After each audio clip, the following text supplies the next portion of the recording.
नमो अरिहन्ताणं नमो सिद्धाणं नमो आयति याळं नमो वचायाणं नमो योगे सौसावूढम्।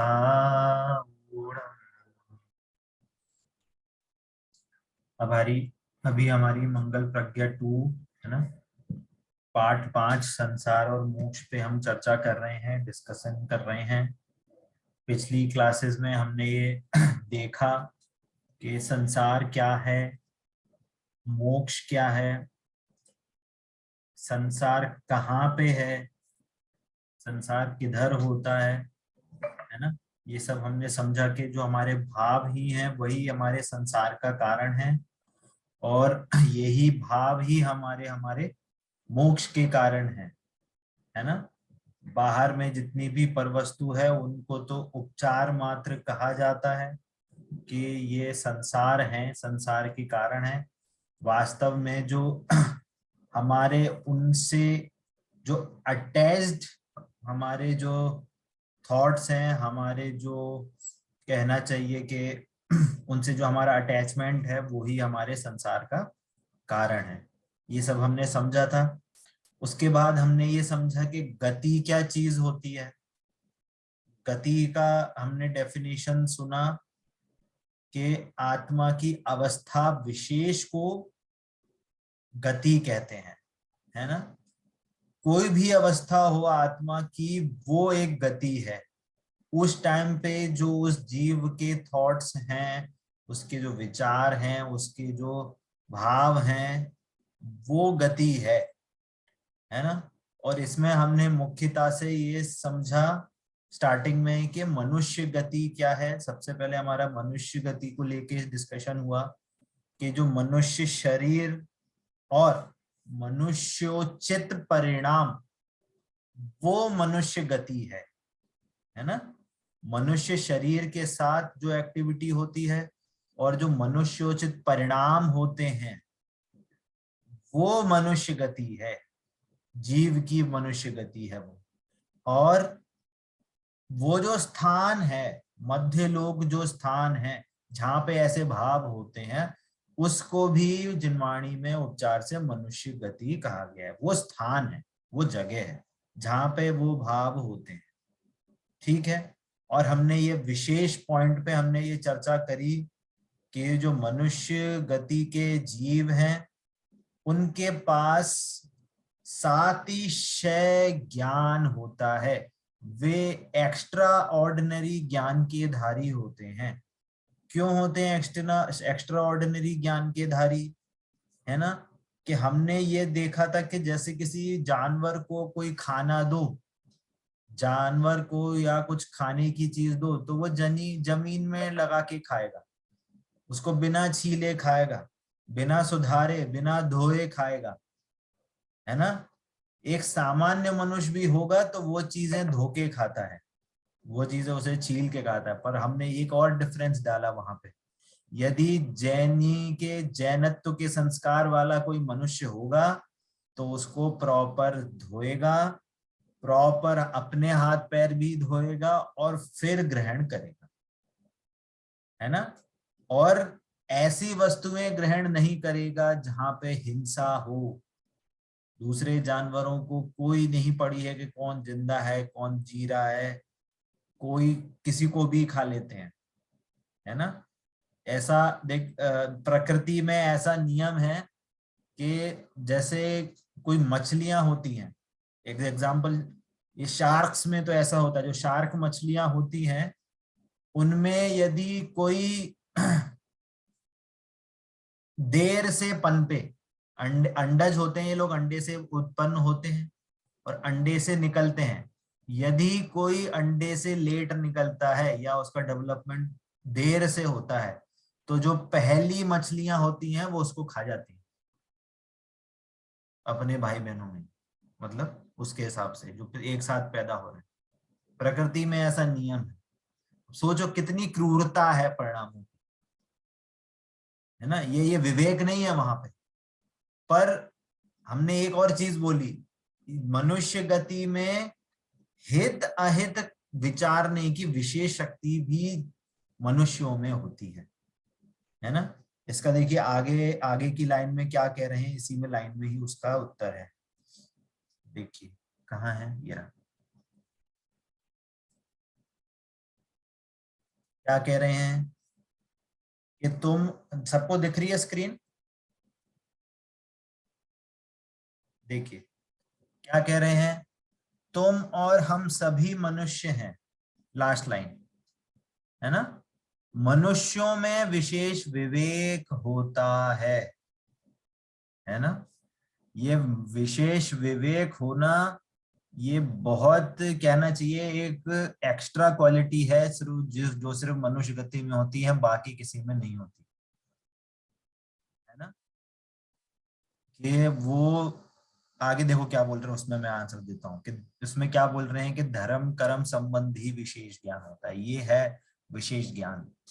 विशेष ज्ञान यहाँ पे क्या है कि वो धर्म कर्म कर सकता है, वो क्या कर सकता है, देवशास्त्र गुरु का श्रद्धान कर सकता है, जिनवाणी पढ़ सकता है, 6 द्रव्य 7 तत्व का श्रद्धान कर सकता है, और तो और क्या बोले हैं, धर्म कर्म में अकेला पूजा पाठ संयम नहीं है, यहाँ पे पूजा पाठ व्रत आदि का एक्चुअल सम्यक दर्शन प्राप्त करके संयम धारण कर सकता है। ये विशेष योग्यता है मनुष्य की। क्या बोला, मनुष्य गति में संयम धारण करने की विशेष योग्यता होती है, वो विशेष ज्ञान होता है, और किसी गति में नहीं होता कि वो संयम धारण कर सके, मुनिराज बन सके। मुनिराज बनने की योग्यता सिर्फ मनुष्य गति में ही है ना। ऐसा और क्या बोल सकते हैं कि यहाँ पे जो हित अहित का विचार करने की जो शक्ति बोल रहे हैं ना, ये शक्ति तो औरों में भी है, ऐसी बात नहीं है, परंतु जो कहना चाहिए कि जैसे हमारा जो समव शरण लगता है, मतलब तीर्थंकर का जो समव शरण लगता है, उसमें सभी जीव आते हैं त्रियंज गति को छोड़, सॉरी नरक गति को छोड़ के त्रियंज गति के जीव आते हैं, देव गति के जीव आते हैं, है ना। मनुष्य गति की भी श्रावक श्राविका, है ना, और मुनिराज आर्यिकाओं का संग, ये सब रहता है। तो जो मेजर कहना चाहिए कि जो समव शरण में उपदेश सुनने की जो लायकात भी जो समझने की होती है ना, वो तो देवों में होती है, और सेकंड हमारी मनुष्यों में होती है, और मनुष्य गति से ही जीव जा सकते हैं।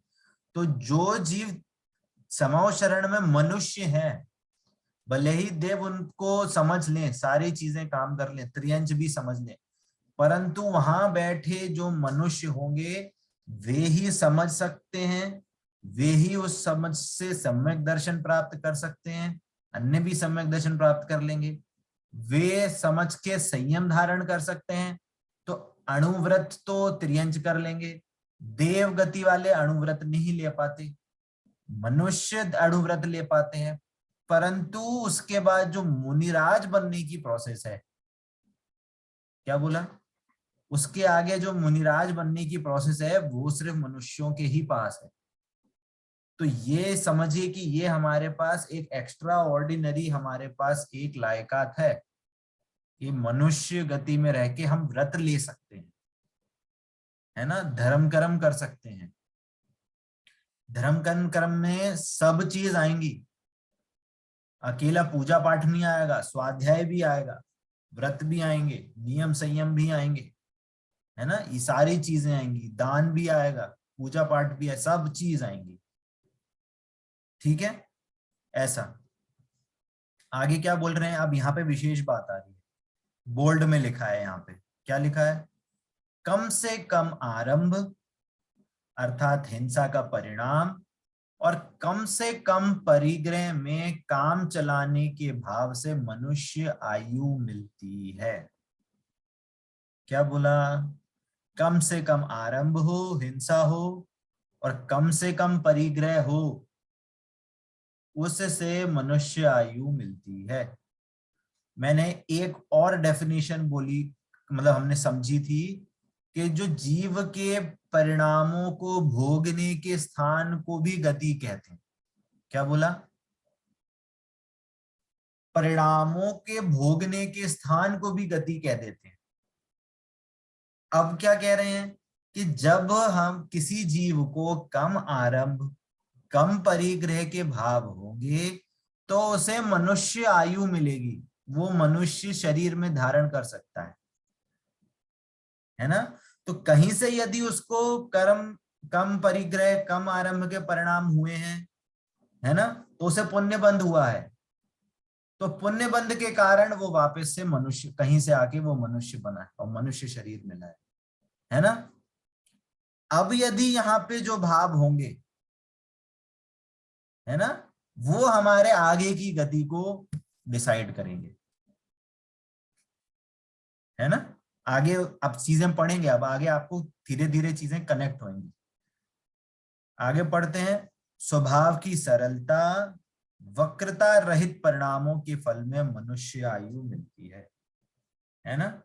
अब यहाँ पे देखिए, जैसे हमने कहा कि कम आरंभ है कम परिग्रह है, इसका मतलब यह है कि जो अशक्य हमारे काम है, जैसे हमें भोजन बनाना है या हमें ऐसे काम करने जो अशक्य हैं, उसमें हम लिमिटेड चीजें कर सकते हैं।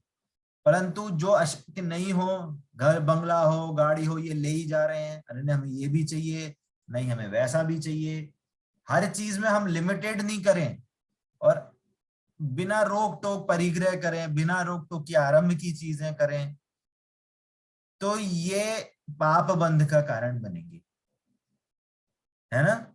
इसलिए यदि हमारे स्वभाव में सरलता है अर्थात समता भाव है, कम चीजों में हमारा काम चल जाता है, कम परिग्रह में हमारा काम चल जाता है, तो हमारे को सरलता रहेगी, समता रहेगी।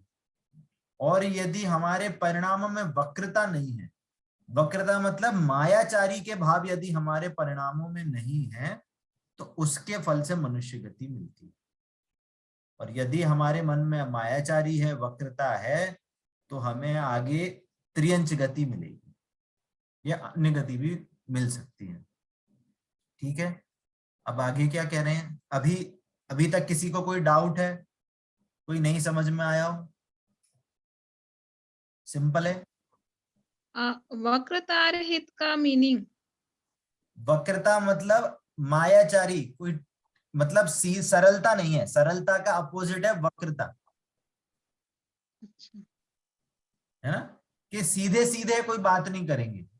कोई आपसे पूछे, अरे भैया, आपसे कोई पूछे, अरे बहन जी आप कहीं जा रहे हो क्या, कल आप वहां दिल्ली जा रहे हो क्या, आपका टिकट बुक है, सब कुछ है, और आप बोल रहे हो अरे नहीं हम सोच रहे हैं, अभी कोई डिसाइड नहीं, तो ये वक्रता होगी। कोई आपसे पूछे, हेलो, हाँ भैया की आवाज आ रही है? हेलो, हाँ हाँ भैया जी, जैसे आपने कहा कि मनुष्य गति जब मनुष्य में जब आ जाते हैं तभी तो वो मायाचारी करते हैं, तो आपने ये बोला इसमें लिखा है कि इस मायाचारी करने से नहीं करने से मनुष्य गति मिलती है ना, मनुष्य आयु मिलती है। तो लेकिन अब मायाचारी तो हम इसी में तो करते हैं। हाँ, मायाचारी इसी में करते हैं मतलब मनुष्य गति में ही तो कर रहे हैं। हाँ, तो अब मैंने ये भी तो कहा हमको कि तो अब ये मिल चुकी है अब ना, ये पर्याय मिल गई, अब मिल रही है, मैं वही बोल तो रहा ये हूँ। कहीं और से ही तो आई पूर्व में, होगी कि जैसे मान लो चिरंज गति वगैरह है तो वहां पे मायाचारी करने से कहाँ से आती है फिर ये? मैं यही बोल रहा हूँ, पूर्व में हमने कम आरंभ कम परिग्रह के भाव किए थे, इसलिए मनुष्य गति मिली। लेकिन भैया जी उस समय तो हमें ज्ञान नहीं होता है ना, जैसे हम त्रियंच में थे तो त्रियंच में हमें ज्ञान होगा कि भाई हम अल्प आरंभ करें या कैसे, हाँ, अब जैसे है ना। कोई मान लो, मैं बताता हूँ, मैं बताता हूँ, जैसे कोई त्रियंच है, या फॉर एग्जाम्पल कोई ऐसे गली में गाय होती हैं, या ऐसे कुत्ते या ऐसे बिल्ली होते हैं, तो उनको क्या किन्हीं किन्हीं को क्या होता है, खाना जितना दो उतना खाते ही रहते, उनको हर चीज चाहिए, वो लड़ेंगे, कोई खाना मिलेगा तो क्या करेंगे, दूसरे कुत्तों से लड़ जाएंगे कि नहीं मेरे को ही खाना खाना है, कोई और खाना नहीं खाएगा। ये गाय होगी तो क्या करेगी, सींग मारेगी, सबको भगा देगी, अब अपन अकेले ही खाएगी, है ना। तो क्या है ये, ये वक्रता है, सरलता नहीं है उसके परिणामों में।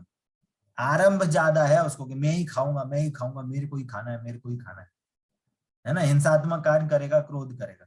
और कोई ऐसे कुत्ता बिल्ली होते हैं भैया आराम से जो जितना मिल जाता है उतना खा लेते हैं, सड़क चलते किसी को परेशान नहीं करते, है ना, शांति से रहते हैं, अपना जितना मिल जाता है उतना खा लेते हैं। एक एग्जाम्पल के तौर पे है ना। तो ये क्या है, ये उन त्रियंचों के अनुसार सरलता है।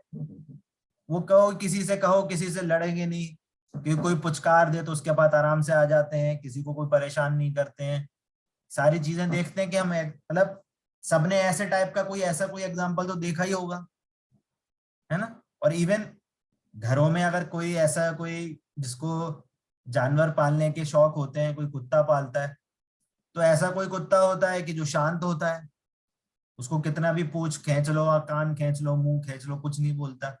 और एक है कि जिसको टच करो तो भौंकने लग जाता है, काटने लग जाता है।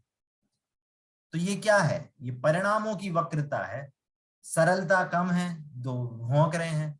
सरलता है तो वो शांत रहता है, कुछ भी प्यार करो, कुछ भी टच करो तो कुछ ना कुछ उसको दिक्कत नहीं होती। ये मैं एक जनरल चीज बता रहा हूं कि त्रियंचों में भी परिणामों में ऊपर नीचे है, उसमें भी परिणामों में भी त्रियंचों में भी सरलता और वक्रता देखी जाती है। तो यदि कोई ऐसा त्रियंच हो जिसको समता भाव हो, ज्यादा उसको खाने पीने का नहीं हो, जितना मिल जाए उतना खा ले, कुछ ऐसा कुछ नहीं करे, तो हो सकता है वहां से आ जाए जी, मनुष्य गति में आ सकता है ना। हाँ ठीक है भैया।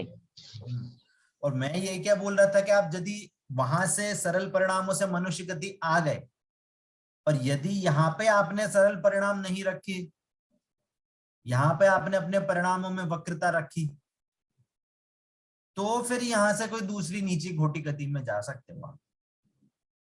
जरूरी नहीं है आपको हमेशा ऊपर की ही गति मिलेगी, है ना, ऐसा। अब आगे सारी गतियों के बारे में बताएंगे कि कैसे कैसे गतियों में कैसे कैसे परिणाम होते हैं, किस गति में, और कहाँ पे कहाँ से वो आ सकते हैं, है ना, ऐसा। देखिए यहाँ पे क्या कह रहे हैं कि यह गति ऐसा जंक्शन है जहां से अपने परिणामों के अनुसार चारों गतियों में से किसी भी गति में जा सकते हैं। मनुष्य गति से चारों गतियों के द्वार खुले हैं। मनुष्य से मनुष्य भी बन सकते हैं, मनुष्य से नरक भी जा सकते हैं, मनुष्य से त्रियंच भी जा सकते हैं, मनुष्य से देवगति भी जा सकते हैं। कोई एग्जाम्पल वैसा बता सकता है किसी का, है ना। शुभोम चक्रवर्ती थे, चक्रवर्ती होते हुए भी वो यहाँ से नरक चले गए, डायरेक्ट 7वें नरक गए हैं। और श्रेणिक राजा हैं, उन्होंने सम्यक दर्शन प्राप्त कर लिया, 7वें नरक की आयु बंधी थी, तो उस सम्यक दर्शन करने के कारण उनको ऐसा हुआ कि अब आयु तो बंध गई थी, पर कम उसको चेंज तो कर नहीं सकते, परंतु तो भी वो नरक गए, परंतु फिर वो पहले नरक में कन्वर्ट हो गई। सम्यक दर्शन की ऐसी पावर है कि उसने फिर अभी सम्यक दर्शन क्या, वो कितनी सागरों की आयु थी, अब वो कुछ 18-20 हजार, जितने भी 18-20 हजार नहीं, जितने भी 60-70 हजार जितनी की भी आयु थी उतनी आयु रह गई।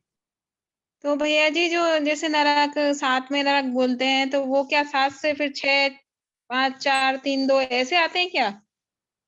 1 से लेके 7वें नरक तक ऐसे 7 नरक हैं, और पहले से दूसरे नरक में ज्यादा दुख है, दूसरे में तीसरे में ज्यादा दुख है, तीसरे में चौथे में ज्यादा दुख है, 5वां, 6ठा, 7वां, 7वें में सबसे ज्यादा दुख प्रतिकूलताएं हैं। तो जो 7वें में जाएंगे वो धीरे धीरे फिर कम होते हुए उस नीचे उसमें आएंगे? नहीं जाएंगे तो डायरेक्ट ऐसे चेंज नहीं होता है, जो जिस नरक में जाता है वो उसी नरक में रहता है। उसको बंद उसी का ही होगा हाँ पूरे समय के लिए? हाँ, मतलब जैसे अभी श्रेणिक राजा गए हैं तो उनको तो बंद हुआ था 7वें नरक जाने का, पर सम्यक दर्शन से पहले हो गया था बंद आयु का। और जब उनको सम्यक दर्शन हुआ तो सम्यक दर्शन के कारण वो अब नरक गति चेंज नहीं कर सकते थे कि नरक गति से देवगति चले आए, ऐसा नहीं हो सकता, जाएंगे अब नरक गति में ही।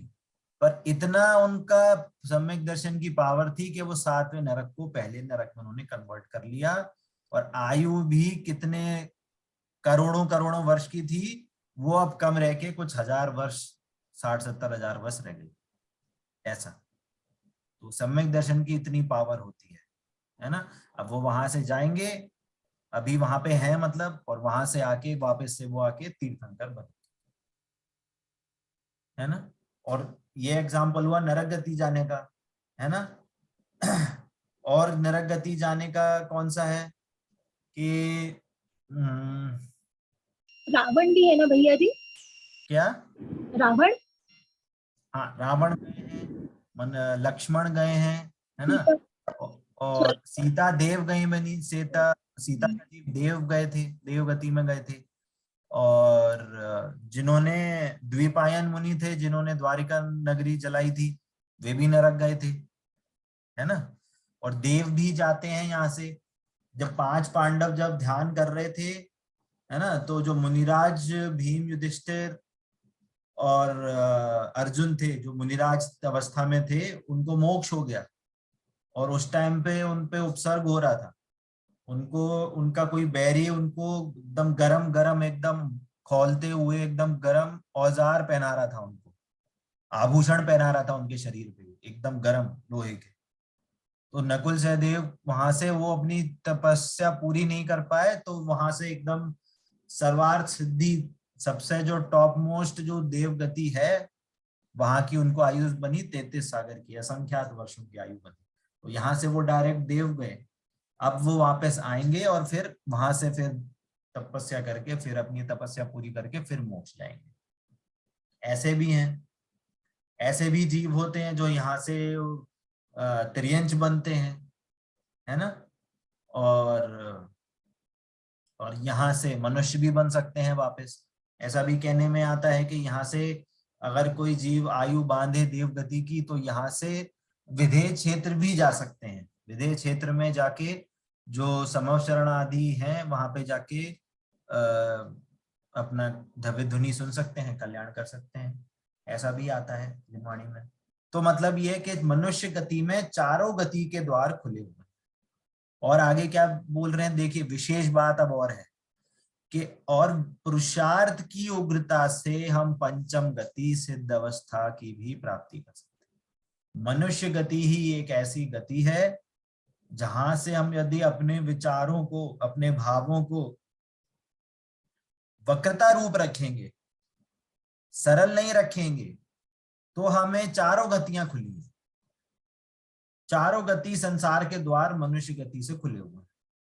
और यदि हम अपने भावों में, अपने विचारों में हम सरलता रखेंगे, शुद्ध, और सरलता कैसी कि शुद्धता को प्राप्त करने की सरलता, पुरुषार्थ, विशेष पुरुषार्थ करेंगे यदि हम, तो हमें मोक्ष प्राप्त हो सकता है, हमें सिद्ध गति प्राप्त हो सकती है ना। और क्या कह रहे हैं कि सिद्धों के अलावा चारों परमेष्टि भी हमारी गति के हैं। क्या बोला? अरहंत कौन सी गति में है? मनुष्य गति में है। सिद्ध सारी गतियों से दूर पंचम गति में है।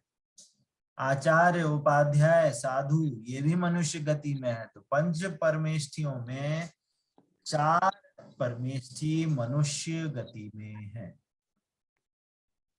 ठीक है।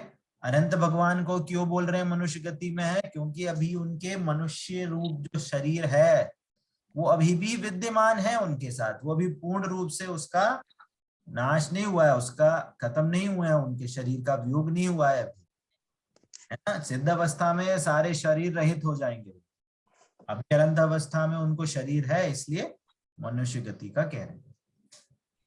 क्लियर होती है बात सभी को? तो ये हमारी मनुष्य गति की चर्चा हुई। मनुष्य गति से रिलेटेड अगर किसी को डाउट है तो पूछ सकते हैं, अथवा आगे बढ़ेंगे। सभी को क्लियर है? चलिए भैया जी, अभी जो आपने बोला कि अर्यंत अवस्था हमारी जैसी ही अवस्था है, तो हम सुनते हैं कृत्रिम अकृत्रिम चैत्य चैतालों में जो अर्यंत जी विराजमान है, तो वो भी अभी आगे वर्षों में सिद्ध बनेंगे। अकृत्रिम अनंत भगवान की प्रतिमाएं हैं, अनंत भगवान नहीं है।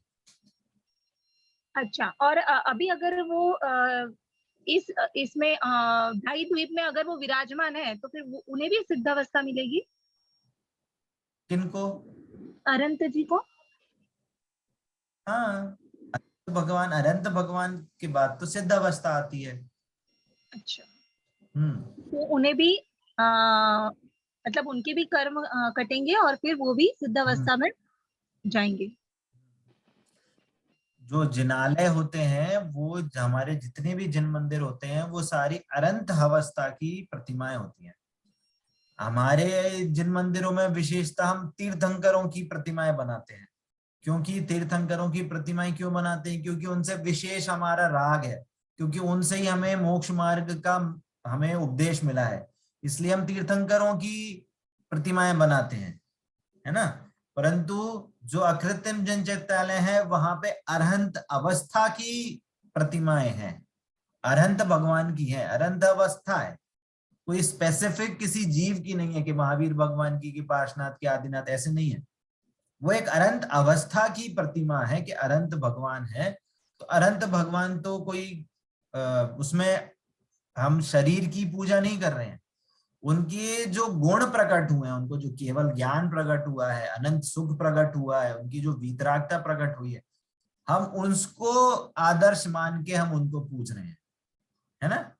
इसलिए अनंत अवस्था में उनके गुणों का हम गुणानुवाद करते हैं, इसलिए वहां पे कृत्रिम चित्तालय में अनंत भगवान की प्रतिमाएं हैं, है ना। अनंत भगवान विराजमान नहीं है वहां पे, उनकी प्रतिमाएं हैं, है ना, ऐसा। ठीक है, और किसी का कोई डाउट? आगे बढ़े, चलिए। अब आ रही है नरक गति की बात। क्या बोल रहे हैं?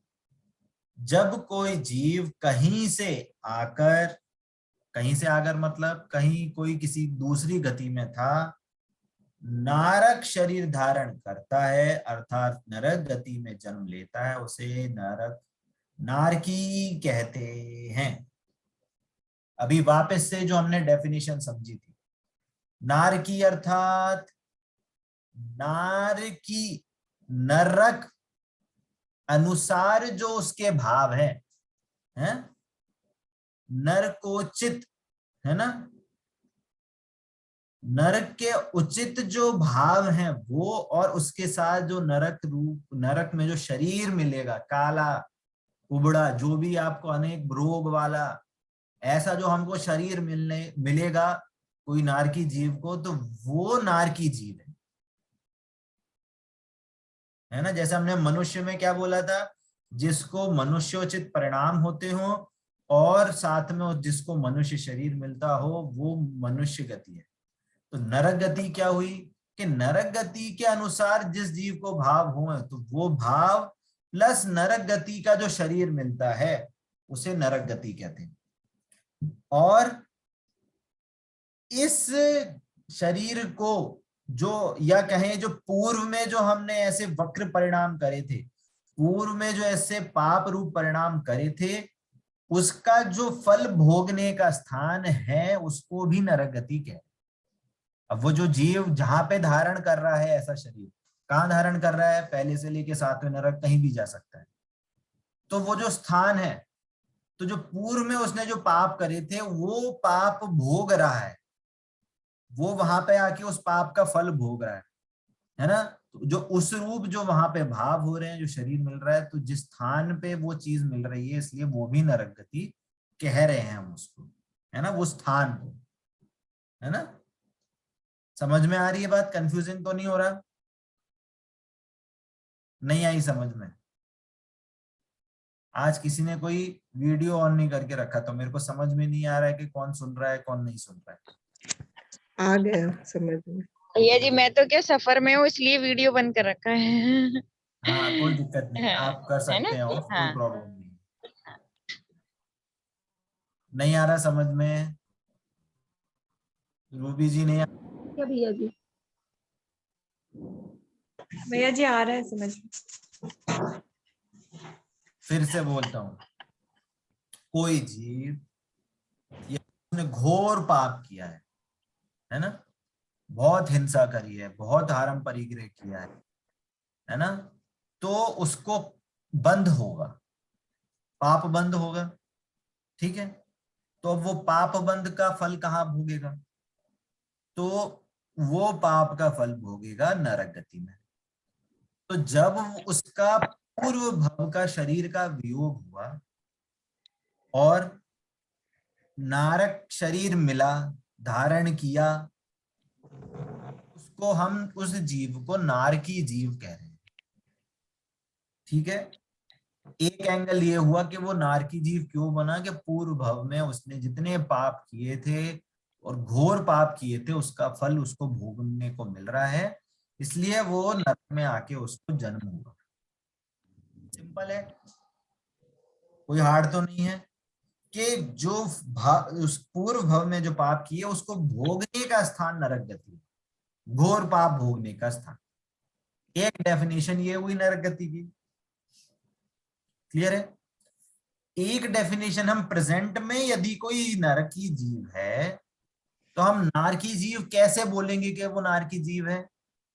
कि जिसको बहुत क्रूरता का भाव आता है ना। आगे देखो क्या, आगे देखो आगे क्या बोल रहे हैं, फिर उसको आपको क्लियर होगा कि वहां वे निरंतर दुख ही भोगते हैं, मानो उनका जन्म दुख भोगने के लिए हुआ है ना। राइट में आपको देखो पिक्चर बनी हुई है, असुर जाति के देव है, वो उनको भाले से तलवार से काटते हैं, ऐसे नदी में डुबो देते हैं जहां मच्छर और बिच्छू, राइट में देखो बिच्छू काट रहे हैं, सांप काट रहे हैं, है ना। और ये मछलियां हैं ऐसी जो खा जाए आपके शरीर को, ऐसे में डाल देते हैं, और आप ऊपर चढ़ आए हो तो तलवार लेके खड़े हैं।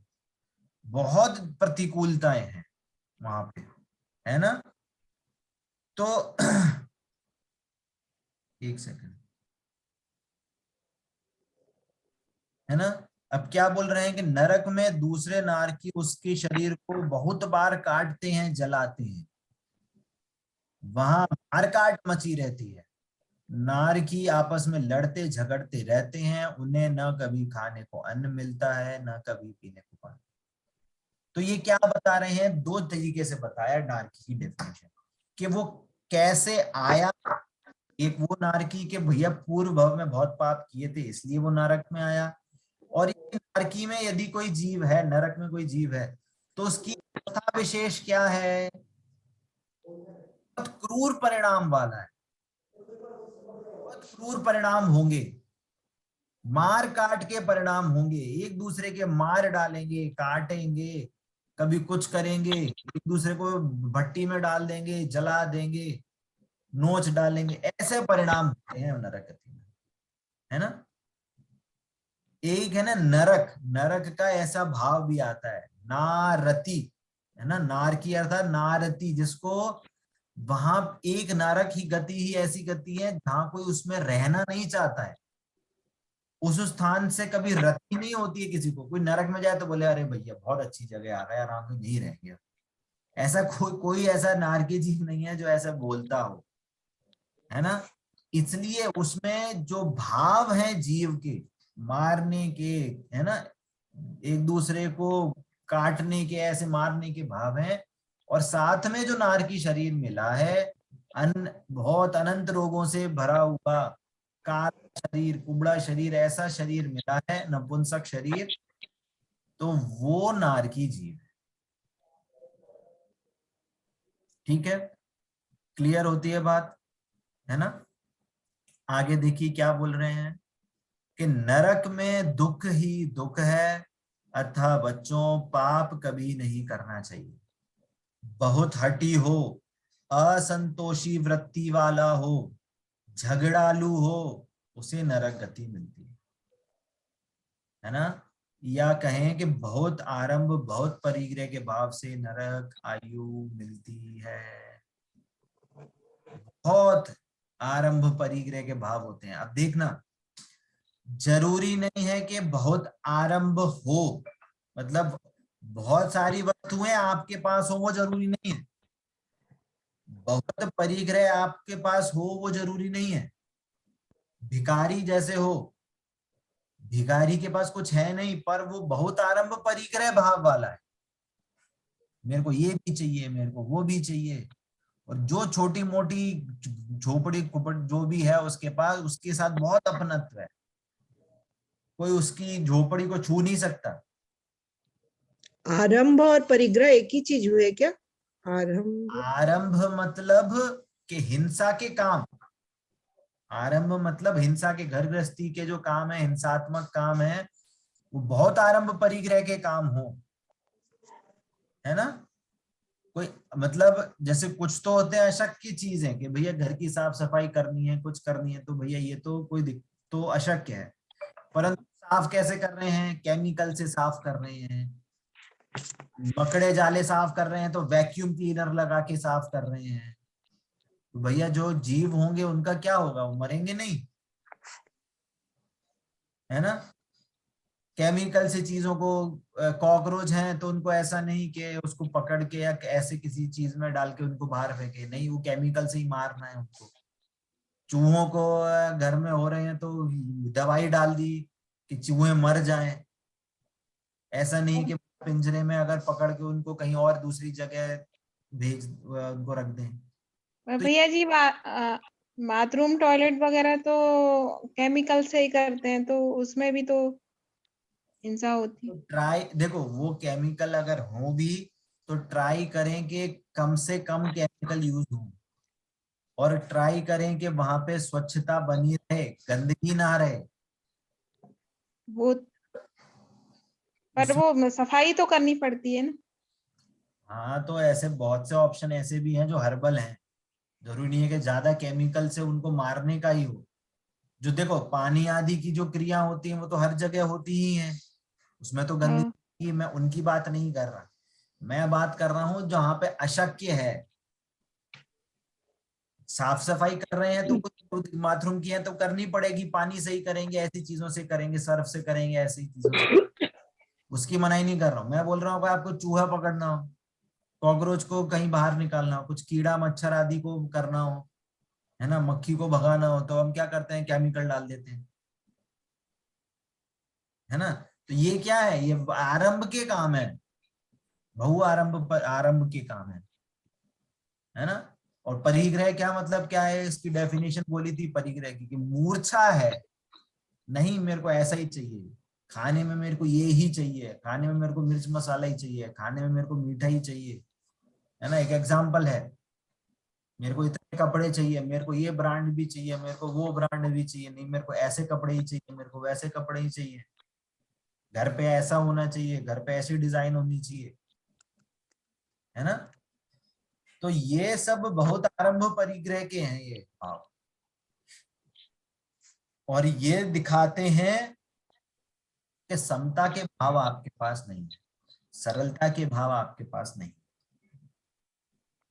ये चीज ये दर्शाते हैं, है ना। ऐसे बहुत सारे एग्जाम्पल हैं, बहुत सारी चीजों के फल भी हैं, हमारी जिनवाणी में है, रत्न शावकाचार्य जी में सारे भावों के बारे में बताया है, कहाँ कहाँ हिंसा होती है, कहाँ कहाँ हिंसा नहीं होती, कहाँ कितनी होती है, कहाँ कितनी ज्यादा होती है, कहाँ कितनी कम होती है, किस चीज को हमें अवॉइड करना चाहिए, सारी चीजें लिखी हुई है ना। जो हमारे अणुव्रत में जो सारी चर्चाएं हैं, तत्वार्थ सूत्र में सारी अणुव्रत की चर्चा है कि कहाँ कहाँ हमारे व्रत होते हैं, तो कहाँ कहाँ हमारे दोष लगते हैं, उन दोष से ही हमें पता चल जाएगा कि हमारे में गलतियां कहाँ हो रही, क्योंकि वो दोष ही है जो हमको व्रत पैदा उत्पन्न नहीं करने दे रहे। यदि हमारे में दोष नहीं होंगे तो हम तो व्रत तुरंत ले लेंगे, परंतु यदि हमारे में दोष है, इस कारण से हम व्रत नहीं ले पा रहे हैं, उसको अब अभी सही जान रहे हैं। तो ये सारी चीजें हमारी हैं, हमारे जिनवाणी में बहुत अच्छे से, बहुत सरल शब्दों में बताई गई है ना। तो हमें ये समझना चाहिए कि हमारे जो घर गृहस्थी के हैं या हमारे जो दैनिक जीवन के कार्य हैं वो हिंसात्मक ना हो, वो किसी को कष्ट ना देवें, कम से कम ऐसे काम हमें करने चाहिए, है ना। जो अशक्य हैं वो अशक्य हैं। अब जैसे आजकल बहुत सी, जैसे हम देख रहे हैं आज का, जैसे सर्दियों में होता है तो साग सब्जी आती है, पत्ते आदि धनिया वगैरह आती है।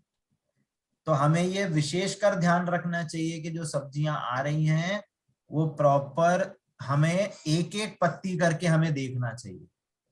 ऐसी बहुत बार होता है कि उन पत्तियों के बीच में इल्ली आदि होते हैं।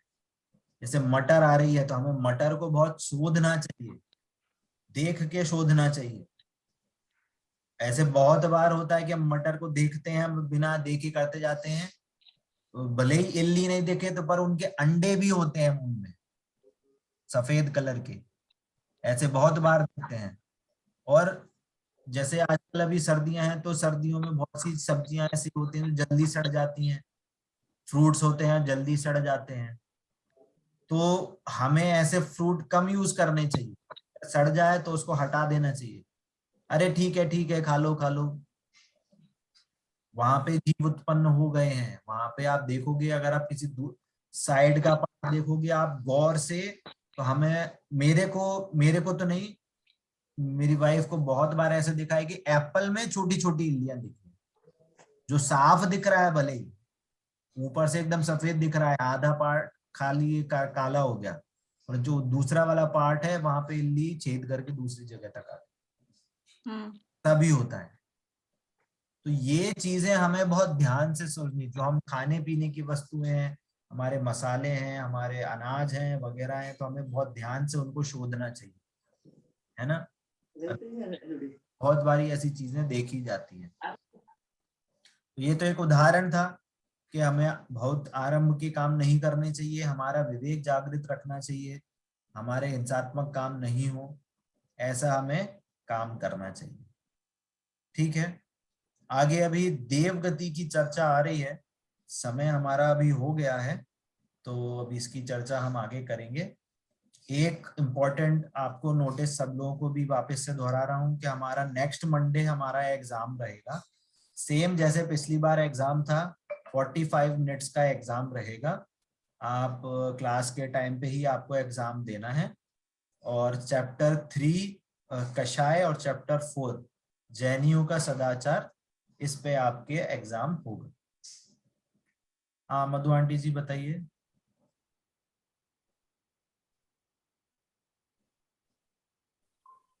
पहले एग्जाम के मार्क्स, पहले एग्जाम के, हाँ मेरे से मिस हो गया, मैं व्हाट्सएप पे मैं डाल दूंगा, वो मैं डाल दूंगा। ठीक है, थैंक यू। और किसी का कोई डाउट, कोई क्वेश्चन? चलिए ठीक है।